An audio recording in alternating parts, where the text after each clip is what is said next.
તો અત્યારે હાલ એક મહત્વપૂર્ણ સમાચાર સામે આવી રહ્યા છે, તેની પર નજર કરીએ તો તોફાન સામે સુપર પાવર ગણાતું અમેરિકા પણ પરાસ્ત જોવા મળી રહ્યું છે।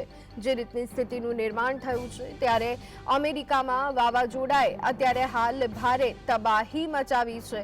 ત્યારે મિસોરી, અકાર્સસ, ટેક્સાસ, ઓક્લાહામાં ભારે તબાહીના દ્રશ્યો સામે આવી રહ્યા છે। અત્યાર સુધીની જો વાત કરીએ, જે આંકડો સામે આવી રહ્યો છે તે પ્રમાણે તબાહીના કારણે 27 જેટલા લોકોના મોત થયા છે।